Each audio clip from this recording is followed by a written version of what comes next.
बाजीराव मस्तानी या सिनेमाच्या निमित्तानं या सिनेमातले बाजीराव आणि मस्तानी अर्थातच रणवीर सिंग आणि दीपिका माझ्यासोबत आहेत. मग दोघांचंही मनापासून स्वागत आहे. धन्यवाद. यस. आणि मुद्दामून मी मराठीत हा इंट्रोडक्शन देते कारण सिनेमा जरी हिंदी असला तरी त्याचं मराठी मोठं कनेक्शन आहे या सिनेमाचं. रणवीर, तुमच्यापासून सुरुवात करायची आहे कारण मराठीचा अभ्यास केला थोडाफार या सिनेमासाठी असं कळलं आहे. सेटवर शिकलात मराठी, त्याबद्दल थोडंसं सांगाल किंवा एक मराठीपासून काहीतरी सुरुवात होऊ शकते? आपल्याच भूमीत आपलंच राज. तो क्या हुआ ना मैडम, एक्चुअली मैंने मराठी एक्सेंट पे काम किया कि हिंदी बोलना था लेकिन मराठी टिल्ट के साथ. वो मेरा एक कॉन्शियस चॉइस था एज एन एक्टर कि पेशवा बाजीराव बल्लाळ, ये फिल्म बाजीराव मस्तानी में मैं जो किरदार निभा रहा हूँ वो हिंदी बोलेंगे लेकिन वो मराठी का फ्लेवर होगा उसमें. मैं तो हर लाइन मराठी में बोलना चाहता था लेकिन भंसाली साहब ने मुझे काफ़ी कंट्रोल किया. कहा देखिए हम पैन इंडिया फिल्म बना रहे हैं, सबको समझ आनी चाहिए, इसलिए आप हिंदी ही बोलिएगा. तो आपलच भूमि आपलच राज भी उन्होंने अपनी धरती अपना राज कर दिया. तो प्रॉपर हिंदी फिल्म बनाई है हमने कि सबको समझ आए. तुमचा एक डायलॉग ऐकला आहे की चीते की चाल, बाज की नज़र और बाजीराव की तलवार पर संदेह नहीं करते. क्या बात आहे. यातला जो संदेह आणि और आहे ना त्यातून कळतं ते मराठीतलं ॲक्सेंट. रणवीर, दीपिका, मस्तानी एक खूप हिस्टॉरिकल कॅरेक्टर आहे, खूप मोठं कॅरेक्टर आहे. हे कॅरेक्टर करत असताना मस्तानीबद्दल रिसर्च केला असेल, अभ्यास केला असेल, मला त्याबद्दल जाणून घ्यायचं. जब हम संजय सर के साथ काम करते हैं तो ज़्यादा जो रिसर्च जो हम कहते हैं वो हमारे लिए करके देते हैं, तो हमें खुद ज़्यादा करना कुछ करना नहीं पड़ता. और but at the same time I think काफ़ी कुछ सीखना पड़ा, जैसे स्वॉर्ड फाइटिंग, हॉर्स राइडिंग और कथक, क्योंकि जो बैकग्राउंड है मेरा वो भरतनाट्यम का है और इसमें मुझे कथक का एक परफॉर्मेंस करना था. तो I think as an actor वो सबसे एक्साइटिंग पार्ट है एक एक्टर होने का कि through the films that we do हमें कुछ सीखने को मिलता है या कुछ नया करने का मौका मिलता है. सिनेमा 18 दिसंबरला रिलीज़ होतो है आणि फिल्म के बारे में अभी काफ़ी कंट्रोवर्सीज आ रहे हैं बाहर. सबसे पहले पिंगा गाने पे काफ़ी कंट्रोवर्सीज आ रहे हैं कि पिंगा ये मराठी ट्रेडिशन का एक हिस्सा है और इसे किस तरह प्रेजेंट किया है. उसी तरह मल्हारी गाने में वाट लावली ये जो शब्द है वो खुद बाजीराव के मुंह से निकल रहा है. तो इस बारे में काफ़ी कंट्रोवर्सीज हो रही है, तो आपका टेक क्या है? ये तो मैं पहली बार सुन रहा हूँ.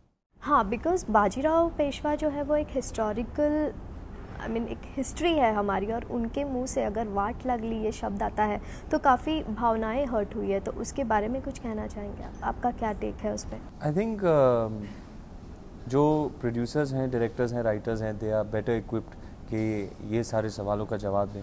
अपनी तरफ से हम यही कह सकते हैं कि किताब है पेशवा घराण्याचा इतिहास, जिससे प्रेरित होकर मिस्टर भंसाली ने उसको इंटरप्रेट करके अपनी एक फिक्टिशियस स्टोरी टेलिंग पीस बनाई है. तो it is a work of fiction और टू दैट इफ़ेक्ट हमारी फिल्म के बिगनिंग में एक अच्छा खासा स्लेट भी आएगा, ऑल कैरेक्टर्स वो वाला. तो I think it is a work of fiction. बाकी it is not our intention to hurt any feelings. It is simply to make a film that is entertaining. ये कैरेक्टर्स रियल लाइफ कैरेक्टर, हम ये नहीं कह रहे हैं कि real life characters हैं. They are characters interpreted in mister Bhansali's way from this book. Pinga गाने के बारे में भी जैसे काफ़ी चीज़ें आ रही है कि मस्तानी और काशीबाई कभी एक साथ आए ही नहीं, तो ये पिंगा गाना कैसे हुआ और उसके जो स्टेप्स हैं, आपकी जो साड़ी है, इन सब चीज़ों के बारे में आपका क्या टेक है?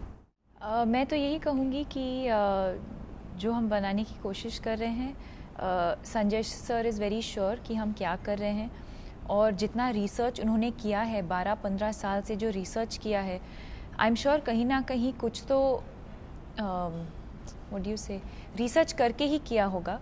ऑफ कोर्स जो हम फिल्मों में करते हैं इसका मतलब ये नहीं है कि ये ही हुआ और हम एग्जैक्टली जो हुआ उस समय या उस वक्त हम एग्जैक्टली उसी को पोर्ट्रे कर रहे हैं. ऑफ कोर्स कहानी है, फिल्म है, और फिल्मों में कभी कभी हम क्रिएटिव लिबर्टीज़ तो हम लेते ही हैं, पर इस चीज़ को पर्टिकुलरली लेकर मैं ये कहूँगी कि पहले फिल्म देखिए और फिर जो भी जिसको भी प्रॉब्लम्स हैं या जो भी है, फिल्म देखने के बाद हम डिस्कस कर सकते हैं। पर फिल्म देखने के पहले ही अगर वी स्टार्ट अक्यूजिंग पीपल, ये बात सही नहीं है। रणवीर, एक अलग सवाल करूंगी आपसे। आपकी जो मूछें है वो बड़ी स्टाइलिश लग रही है। इस कैरेक्टर के लिए आपने खास ये मूछें बढ़ाई? एक्चुअली मैं अपने कपड़े टंगाता हूँ इस पे रोज। Oh my God. लेकिन कैसे मेंटेन कैसे करते हैं इस चीज़ को आप? है एक प्रोसेस, लगता है 10 मिनट लग जाते हैं। पहले पेंट की तरह उस पर जेल लगाएं, फिर हेयर ड्रायर की तरह इसको ऐसे यहाँ से शूट करें तो ऊपर हो जाता है। फिर it's like an uncooked noodle. Packet से नूडल निकलता है ना, आप उसको ऐसे तोड़ सकते हैं। आप तोड़ सकती हैं आप चाहें तो। हाँ, मैं चाहती हूँ कि मैं कैंची लेके इसको काट दूँ। अच्छा, और इसका क्या? उसको भी क्यों यार, इतना सेक्सी लगता है, क्यों मेरी सेक्सीनेस खराब कर रही है? 1 साल से यही लुक कैरी कर रहे हैं और मैं तो I am board of it now. Okay, rom-com hero next, especially for you. Bright light, clean shaven, लंबे बाल और वैसे वाले लुक्स। रणवीर, सिनेमात मराठी, जसं मी म्हटलं की मराठी कनेक्शन आहे, पण काही डायलॉग्स आहेत मराठी? थोड़े बहुत हैं, पण त्यातले काही एखादी झलक होऊ शकते? डायलॉग पूरे बोलने नहीं दिए मिस्टर बंसाली ने मुझे। एक एक शब्द मराठी वर्ड्स है। हाँ जी, वो थोड़ा फ्लेवर आ जाता है और ऐसे पॉइंट पर भी बोलना पड़ता है कि सबको समझ आए, क्योंकि आप एक कॉन्टेक्स्ट में बोल रहे हैं, उसके आगे भी कुछ है, पीछे भी कुछ है और उस वक्त वहाँ कुछ हो रहा है।